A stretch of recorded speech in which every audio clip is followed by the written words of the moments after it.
Maayong adlaw sa tanan. Karon nga video ang atong ipakita mo ning unit Kia Bongo 3 4x2 double cab color blue. O kini nga unit is already Euro 5. Latest na kay Signawng guys, kang gupuha. Tapos ang proseso nato sa pagpadala, since ang atong buyer is taga Luzon, taga Zambales sila. Isulod nato ni container. So padala nato ni sa shipping line. Tapos ang buhaton sa customer is i-claim lang dito sa Navotas, which is in Manila. And ang gi-order sa customer is kining unit nga plain setup lang in terms of stickers. Tapos loaded na siya mudguard o naapod siya mga stainless. Tapos before niya siya na set up, of course moagi na siya preparation. O kung makita niyo sa video, ang atong pintor nag-prepare na siya sa yung first coating. Tapos pagkahuman na niya pintura, ang atong buhaton is lihaon na pod. Tapos pag magliha, bapingon na pod. Mo na yung proseso sa pagbuffing guys. So mo lang siyang sekreto para mo kintab or masinaw yung maayo. And of course pag human tanan, atong karwasan ng ilalom, tanan-tanan nga mga abog sa ilalom, para pag mag-set up pwede na siya pinturahan ng ilaw. Then last nga atong i-set up is kining mga chrome accessories. So sa tinuod lang guys, medyo trabahoso o medyo lisod gyud ni set up ning chrome. Kay once mapilit na nimo, dili na siya pwede tanggalon. So dapat pag butang nimo dira kay isa ra gyud. Kay once mabutang na dili na pwede matanggal, or kung matanggal man maglisod na po na siya pilit. So since wala pa jud kaayo sa among team nga magpasalig nga mo set up, ako na lang sa imong unay og set up sa tuwang chrome accessory sa mga chrome. Atong set up karon ang rain visor, so dire sa may passenger side. Then pagkahuman diri na pud sa kuan niya signal light. Yan, ana signal light dali ra na siya butang guys. Tapos pagkahuman na dra, ngita na pud dito spikas ang tauran. Ang gamit niya guys, double sided tape na siya. So, pagtanggal nimo sa yang kuan dito double sided, mawala na siya. Tapos ang next na tong ibutang is ang atong wiper. Tanga na to ng wiper. Uy, dili din yung wiper. Door handle sa giuna. Ang door handle ang atong i-set up. Tapos pagkahuman sa door handle ato sang i-check na okay naman kaayo.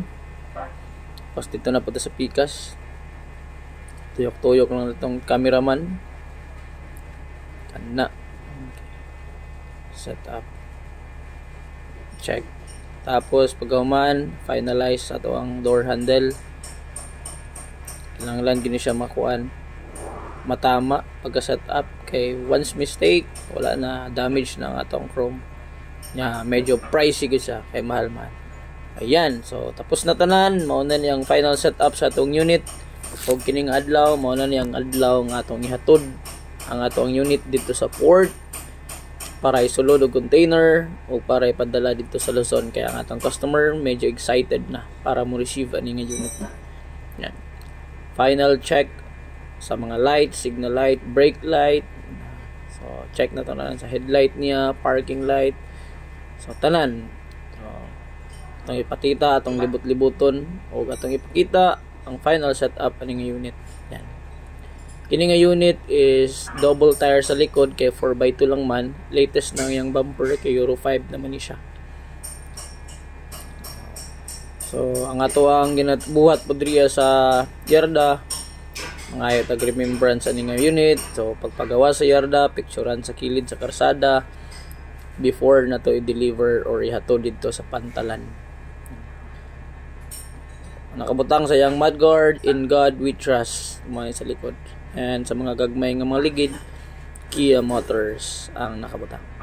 Ang gi-request ni customer na canopy is na ay combination sa grills. So grills with canopy ang niluan. So diri na to ginapicturean ng atong unit guys. Yan. So atong tabukon kay atong silipon o atong tanawon before ta mo tabok ato sa paghion ng mga sakyanan kay basig maligsan ta.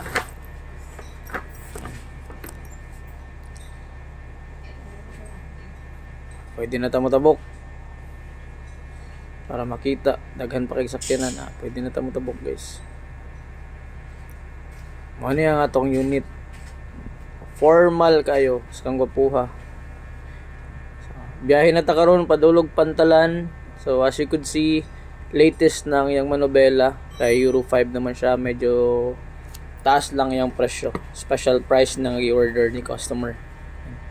Agitag diversion padulong sa port sa Sasa. Tapos ang atong unit naka touchscreen na siya. Add-ons or additional gapon nga gipa-add ni customer. Yan. Pwede na ito matesting. Ayan. So, testing. So, biyahe sa ta guys. Punta, dili traffic karon para diretso-diretso atong lakaw kay basig masirad anta sa port.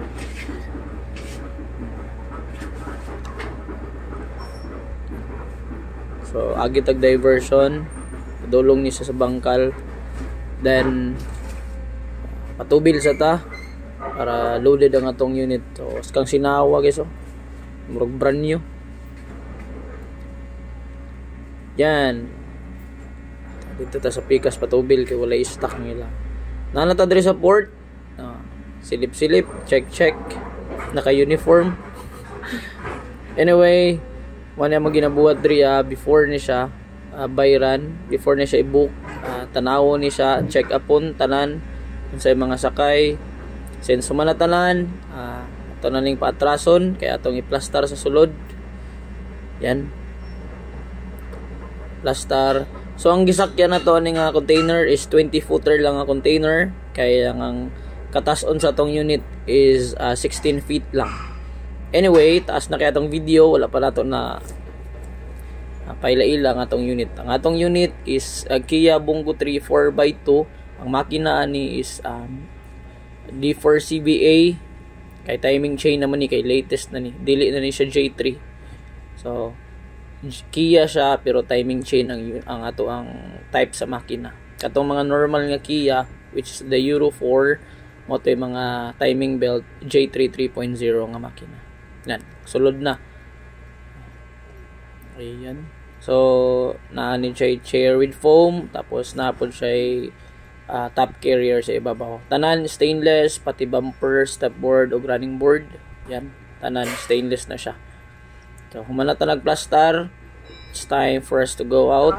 Yan. Sundo na ko nila. Mana finalize na atong i-close na ang container. Kaya dalon na ni dito sa Pantalan para ikarga o para deliver na. So salamat kayo sa inyong pagtanaw. Please don't forget to subscribe.